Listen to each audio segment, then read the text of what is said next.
Parfois, les moments les plus sombres de notre existence sont ceux qui forgent notre plus grande force. L'histoire que vous allez entendre est celle d'une chute vertigineuse, mais aussi d'une renaissance inattendue. Dehors. C'est ma femme.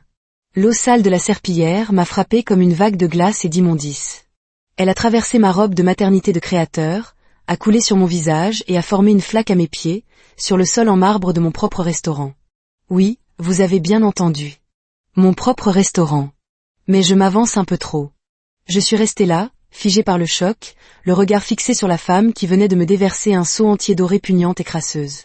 Sophia Williams, la serveuse en chef. La femme dont j'avais personnellement approuvé l'embauche lorsque Liam m'avait dit qu'elle était travailleuse et dévouée. La femme qui, maintenant, avait les mains sur les hanches, me fusillant du regard comme si j'étais de la saleté sous ses chaussures de luxe. Voilà ce que vous méritez pour m'avoir manqué de respect sur mon lieu de travail. Crachatait-elle, sa voix dégoulinant de venin. Mon lieu de travail ? Ces mots résonnaient dans ma tête, tandis que j'essuyais l'eau sale de mes yeux. J'ai ouvert la bouche pour parler, pour lui dire exactement qui j'étais. Mais avant que je puisse prononcer un seul mot, j'ai entendu des pas précipités descendre le grand escalier qui menait au bureau à l'étage. Liam, mon mari, l'homme qui aurait dû être le père du bébé qui grandissait en moi. J'ai senti une vague de soulagement. Il allait arranger ça. Il allait renvoyer Sophia sur le champ. Il m'envelopperait de ses bras et s'excuserait pour tout ce qui n'allait pas entre nous. Ce cauchemar allait enfin prendre fin. Mais ce n'est pas ce qui s'est passé. Liam a atteint le bas des escaliers, ses yeux balayant la scène. Il m'a vue, trempée et tremblante. Il a vu Sophia tenant le seau vide avec un sourire satisfait. Il a vu les autres serveuses, figées de stupeur près de l'entrée de la cuisine. Et puis mon mari, l'homme que j'avais aimé pendant plus de 7 ans, l'homme à qui j'avais tout donné, est passé juste devant moi pour aller directement vers Sophia. « Chérie », a-t-il dit, et ce mot m'a poignardé en plein cœur. « Est-ce que ça va ?» Le visage de Sophia s'est métamorphosé. L'expression dure et cruelle a fondu, remplacée par un sourire doux et sucré qui m'a donné envie de vomir. « Je vais bien », a-t-elle roucoulé en lui touchant le bras. Mais cette femme est entrée ici en agissant comme si elle était propriétaire des lieux. Elle était si impolie avec moi, Liam. Je n'en pouvais plus. Je n'en croyais pas mes oreilles. Ma bouche s'est ouverte. « Liam », ai-je murmuré, ma voix tremblante. « Liam, elle ment. Je suis venue pour te parler. Je suis venue pour m'excuser. » J'ai juste glissé sur le sol mouillé par accident et elle a commencé à me crier dessus. Je n'ai même pas pu finir ma phrase avant qu'elle ne me jette cette eau. Liam s'est tourné vers moi, et l'expression sur son visage m'a glacé le sang. Il n'y avait pas d'amour, pas d'inquiétude, pas la moindre reconnaissance de nos 7 années de mariage, de partenariat, de tout ce que nous avions construit ensemble. Il n'y avait que du dégoût. « Olivia », a-t-il dit, et mon nom sonnait comme une malédiction dans sa bouche. « Tu dois partir maintenant. » Le restaurant est devenu complètement silencieux. Même la douce musique de jazz en fond sonore semblait s'être évanouie. Je sentais chaque paire d'yeux sur moi. Les serveuses près de la cuisine, les cuisiniers qui avaient pointé la tête pour voir ce qui se passait. Tout le monde fixait la femme enceinte, trempée et tremblante, à qui l'homme qui aurait dû la protéger ordonnait de partir. « Quoi ?» ai-je soufflé, certaine d'avoir mal entendu. « Tu m'as entendu ?» a dit Liam, sa voix froide et dure. « Sors de mon restaurant. Tu fais une scène et tu déranges mon personnel. » Son personnel ? Son restaurant ? Les mots étaient comme des couteaux. Chacun coupant plus profondément que le précédent. Je voulais lui hurler que j'étais sa femme, que je portais un enfant, que ce restaurant n'existait que grâce à moi. Mais les mots sont restés coincés dans ma gorge, étouffés par les larmes et le choc. Alors, Sophia a fait quelque chose qui a brisé les derniers morceaux de mon cœur. Elle s'est approchée de Liam, a pressé son corps contre le sien, et l'a regardé dans les yeux avec une expression de pure adoration. « Merci de m'avoir défendu, chérie. Je t'aime tellement. » Et mon mari, mon Liam, l'homme qui avait promis de m'aimer et de me chérir jusqu'à ce que la mort nous sépare, s'est penché et l'a embrassé, là, juste devant moi. Juste devant sa femme enceinte, juste devant tout le monde. Ce n'était pas un simple baiser. C'était un baiser profond et passionné qui ne laissait aucun doute sur leur relation. Je ne me souviens pas avoir commencé à pleurer, mais soudain, des larmes coulaient sur mon visage, se mélangeant à l'eau sale qui goûtait encore de mes cheveux. Mes mains se sont instinctivement posées sur mon ventre, protégeant le bébé en moi de cette horreur. Cela ne pouvait pas être réel. Ce devait être un cauchemar. J'allais me réveiller d'une seconde à l'autre, en sécurité dans mon lit, et tout cela ne serait qu'un terrible rêve. Mais ce n'était pas un rêve. C'était ma vie, et elle s'effondrait sous mes yeux. Une des jeunes serveuses, une fille nommée Isabella Davis, qui avait toujours été douce avec moi lors de mes rares visites, a fait un pas en avant. Monsieur Williams, n'est-ce pas votre femme? Liam a rompu son baiser avec Sophia et s'est tourné vers Isabella, l'expression dure. Ça, a-t-il dit en me montrant du doigt comme si j'étais un déchet, ce n'est personne d'important. Juste une folle qui doit apprendre quand elle n'est pas la bienvenue. Les mots m'ont frappé comme des coups. Personne d'important. Après tout ce que j'avais fait, tout ce que j'avais sacrifié, je n'étais personne d'important. Sophia a gloussé, un son aigu et cristallin qui aurait pu être joli s'il n'avait pas été si cruel. Je t'avais dit qu'elle était pathétique, n'est-ce pas? A-t-elle dit à Liam, assez fort pour que tout le monde entende. Venir ici mendier de l'attention, c'est franchement embarrassant. Quelque chose en moi s'est brisé. Pas mon esprit, pas encore. Mais quelque chose de plus profond. Le dernier fil d'espoir que, peut-être, l'homme que j'avais épousé était encore là, quelque part. Il était parti. Le Liam que j'avais aimé, le Liam à qui j'avais tout donné, n'existait plus. Ou peut-être n'avait-il jamais existé. Je me suis retournée et j'ai marché vers la porte, mes chaussures faisant un bruit spongieux à chaque pas. L'eau laissait une traînée derrière moi sur les magnifiques sols en marbre que j'avais personnellement choisis lors de la conception du restaurant. J'avais passé des semaines à choisir ce marbre, m'assurant que chaque détail de cet endroit soit parfait. Et maintenant, je laissais une traînée d'eau de serpillière sale en étant mise à la porte comme une étrangère. Alors que j'attrapais la poignée de la porte avec des mains tremblantes, j'ai entendu la voix de Sophia retentir dans le restaurant. Et ne revenez pas. C'est un établissement respectable. Nous n'avons pas besoin de folles qui viennent semer le chaos. Plusieurs serveuses ont ri. Pas toutes. J'ai vu Isabella couvrir sa bouche de stupeur. Et une autre fille, nommée Mia Johnson, avait l'air sur le point de pleurer. Mais assez d'entre elles ont ri pour qu'il soit clair que ce n'était pas seulement la cruauté de Liam et Sophia. C'était toute une salle de gens qui venaient de voir une femme enceinte être humiliée et dégradée sans rien faire pour l'arrêter. J'ai poussé la porte et suis sorti en titubant dans la chaleur matinale de la Floride. Le soleil commençait à peine à se lever, peignant le ciel de nuances de rose et d'orange. Ce serait une belle journée pour tout le monde, sauf pour moi. Maintenant, laissez-moi vous ramener au début, pour vous montrer comment je me suis retrouvé dans ce restaurant, trempé d'eau sale, regardant mon monde s'écrouler. Je m'appelle Olivia Johnson, et j'ai grandi dans un monde dont la plupart des gens ne font que rêver. Mon père a bâti un empire immobilier en Floride qui a fait de lui l'un des hommes les plus riches de l'État. Mais ma mère, Sarah Johnson, m'a élevée pour être différente. Elle m'a inculqué la valeur du travail acharné. L'argent ne te définit pas, Olivia, me disait-elle. C'est ton caractère qui te définit. Tes choix. La façon dont tu traites les gens quand personne ne regarde, voilà qui tu es vraiment. J'avais 28 ans quand j'ai rencontré Liam Williams à un gala de charité. Je travaillais à l'une des tables d'enregistrement. Liam était serveur ce soir-là. Nous nous sommes littéralement heurtés. Il s'est immédiatement excusé, ses yeux bruns et chaleureux pétillant d'une nervosité attachante. Il y avait quelque chose en lui, quelque chose de sincère et de réel dans un monde où tout le monde semblait porter un masque. Nous avons commencé à nous fréquenter, et c'était comme un conte de fées. Liam travaillait à 2 emplois pour économiser de l'argent afin d'ouvrir un jour son propre restaurant. C'était son rêve. Je suis tombée amoureuse de son rêve presque autant que je suis tombée amoureuse de lui. Il était ambitieux mais humble. Il me traitait comme si j'étais la chose la plus précieuse au monde. Pendant 6 mois, je ne lui ai rien dit sur la fortune de ma famille. Je voulais qu'il m'aime pour moi. Mais un soir, il est venu me chercher plus tôt que prévu et a découvert le domaine de mes parents. Son visage était un mélange de choc, de confusion et peut-être de trahison. Il s'est senti blessé, pensant que je l'avais trompé, que je l'avais trouvé pathétique avec ses restaurants bon marché et ses concerts gratuits. Je l'ai supplié de comprendre, de croire que l'argent n'avait pas d'importance pour moi. C'est lui qui comptait. Il est parti cette nuit-là, et j'ai cru l'avoir perdu pour toujours.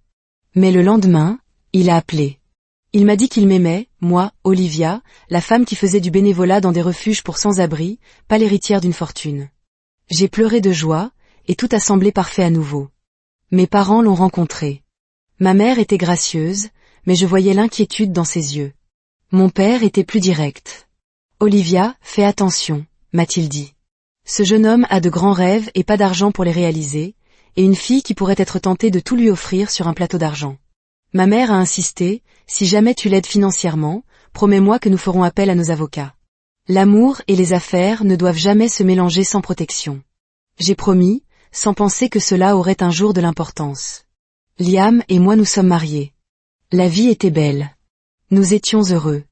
Nous avons emménagé dans une modeste maison qu'il pouvait se permettre, car sa fierté l'empêchait d'accepter plus de moi.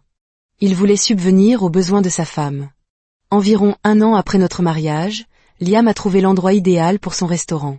Un emplacement de choix, mais le propriétaire voulait vendre, pas louer. Le prix, 6 millions de dollars. Une fortune inaccessible pour lui. J'ai vu l'espoir s'éteindre dans ses yeux. Cette nuit-là, j'ai pris une décision. Je pouvais réaliser son rêve. J'avais accès à mon fonds en fiducie. Mais je me suis souvenu de l'avertissement de ma mère. J'ai parlé à ma mère, qui a insisté pour que tout soit fait légalement. Il ne s'agit pas de confiance, a-t-elle dit. Il s'agit d'être intelligente. Tu investis 6 millions de dollars dans une entreprise. Cette entreprise doit être légalement à toi. Ses avocats ont préparé les documents. Ils stipulaient clairement que je fournissais les 6 millions de dollars, que Liam serait le gérant, mais que la propriété et l'entreprise seraient enregistrées à mon nom. Le cœur battant, j'ai présenté les papiers et le chèque à Liam. Il était submergé par l'émotion, les larmes aux yeux. « Je n'arrive pas à croire que tu ferais ça pour moi », a-t-il murmuré. Quand je lui ai parlé des formalités administratives, il a à peine jeté un coup d'œil aux documents. Trop excité, il a signé page après page sans lire. « Je vais te rendre fière, Olivia », a-t-il promis. Et je l'ai cru. Le restaurant, Liam's Place, a ouvert et a connu un succès retentissant. C'est à ce moment-là que Sophia Williams a été embauchée comme serveuse en chef. Liam était plein d'éloges à son sujet. Je l'ai trouvé professionnel, mais il y avait quelque chose dans sa façon de regarder Liam qui me mettait mal à l'aise. Je me suis dit que c'était mon imagination. Les premières années de notre mariage furent parfaites. Puis, nous avons commencé à essayer d'avoir un bébé. Les mois passaient, sans succès. Après 2 ans, nous avons consulté un médecin. Liam a choisi la clinique de fertilité. Les tests ont révélé que nous étions tous les deux en parfaite santé. Un deuxième médecin, puis un troisième, choisi par Liam, ont donné les mêmes résultats. 5 ans de mariage, et toujours pas d'enfant. Le poids de cette situation m'écrasait. J'ai suggéré la FIV, et après des hésitations, il a accepté. Nous avons essayé 4 fois, dans une clinique qu'il avait sélectionnée. 4 fois, j'ai soumis mon corps à ce supplice. 4 fois, ce fut un échec. Le médecin invoquait toujours une complication différente. Pendant tout ce temps, Liam était là, me soutenant, me disant que nous y arriverions. Puis, les choses ont commencé à changer. Liam rentrait de plus en plus tard. Il devenait distant, irritable. Les disputes ont commencé, pour des riens. Il me critiquait constamment. « Tu es trop émotive », disait-il froidement lorsque j'essayais de comprendre ce qui nous arrivait. La semaine qui a tout changé a commencé par un silence glacial. Pendant 4 jours, il m'a complètement ignoré, comme si je n'existais pas. Le vendredi, il n'est pas rentré du tout. J'ai attendu toute la nuit, morte d'inquiétude. Il est revenu le samedi matin. En passant devant moi, j'ai vu les traces de rouge à lèvres sur sa chemise et j'ai senti une odeur de parfum de femme, un parfum qui n'était pas le mien. Il est allé prendre sa douche sans un mot. J'ai fouillé dans les poches de son pantalon et j'ai trouvé l'emballage d'un préservatif usagé. La douleur était insoutenable. Mon mari me trompait. J'ai quitté la maison, brisée. Pour la première fois de ma vie, je suis allé dans un bar. J'ai bu, encore et encore, cherchant l'oubli dans l'alcool. Dans ce club bruyant et bondé, j'ai croisé le regard d'un homme. Il y avait une tristesse dans ses yeux qui faisait écho à la mienne. Nous avons parlé, dansé. Dans mon état d'ébriété, j'ai accepté de partir avec lui. Ce qui s'est passé ensuite est un tourbillon confus de sensations. Je me suis sentie désirée à nouveau, vivante. Le lendemain matin, la réalité m'a frappée de plein fouet. J'étais dans le lit d'un inconnu. La panique m'a saisie. Alors que je m'habillais à la hâte pour m'enfuir, j'ai commis l'erreur de le regarder. Mon cœur s'est arrêté. Je connaissais ce visage. C'était le garçon que j'avais aimé plus jeune, celui que mon père m'avait interdit de voir. Mon premier amour. Noah Davis. De retour chez moi, j'ai décidé d'avouer ma faute à Liam. Je lui ai tout raconté, les larmes aux yeux, lui disant à quel point j'étais désolée. À ma grande surprise, il a avoué qu'il avait lui aussi une liaison. « C'est fini », a-t-il dit. « Je vais rompre. Si tu peux me pardonner et ne rien dire à ta famille, je peux te pardonner. Nous pouvons recommencer à zéro. » J'ai accepté, rempli d'un espoir fragile. Mais les choses ont empiré. Liam est resté distant, froid. Puis, 2 mois plus tard, j'ai réalisé que je n'avais pas eu mes règles. Un test de grossesse a confirmé mes craintes. J'étais enceinte. La joie initiale a été rapidement remplacée par l'horreur. Liam ne m'avait pas touchée depuis plus de 6 mois. Ce bébé ne pouvait être que de Noah. J'ai dû lui dire la vérité. Son visage s'est tordu de fureur. « Débarrasse-toi, hein », a-t-il dit froidement. Je n'élèverai pas l'enfant d'un autre homme. Soit tu avortes, soit notre mariage est terminé. Les jours suivants furent un enfer. Il me harcelait, me traitant de tous les noms. Désespérée, j'ai appelé ma mère et lui ai tout raconté. Loin de me juger, elle m'a écouté avec une compassion infinie. « Olivia », a-t-elle dit, « il y a quelque chose qui ne va pas dans toute cette histoire. Laisse-moi enquêter. Fais-moi confiance. J'ai décidé de protéger mon bébé, quoi qu'il en coûte. Mais j'ai voulu tenter une dernière fois de sauver mon mariage. Je suis allée au restaurant tôt ce matin-là, espérant lui parler, m'excuser sincèrement. C'est là que j'ai trouvé Sophia, qui m'a accueillie avec une hostilité glaciale. J'ai glissé sur le sol fraîchement lavé, et elle m'a accusé de salir les lieux. Avant que je puisse réagir, elle a saisi le seau d'eau sale et me l'a jeté dessus. C'est à ce moment que Liam est arrivé. Et au lieu de me défendre, il a pris le parti de Sophia. « C'est mon restaurant », a-t-il dit. « Et tu n'es plus la bienvenue ici. » Il s'est tourné vers Sophia. « Merci, chérie, d'avoir remis cette femme à sa place. » Et il l'a embrassée passionnément devant moi, scellant la fin de mon monde. Expulsée, humiliée, trempée d'eau sale, j'ai réalisé que ce n'était pas la fin. C'était le début. Le début de la justice. Car ce qu'ils ignoraient tous, c'est que ce restaurant qu'ils venaient de m'interdire, cet empire dont Liam était si fier, m'appartenait entièrement. Chaque brique, chaque dollar. Et j'étais sur le point de m'assurer que tout le monde le sache. Le trajet du retour fut un brouillard. Je me suis enfermée chez moi, me sentant souillée de l'intérieur comme de l'extérieur. Puis, j'ai reçu un message. Une photo de Sophia, souriant avec suffisance dans le bureau de Liam. Le texte disait « Reste loin de mon homme et de mon restaurant. Il est à moi maintenant.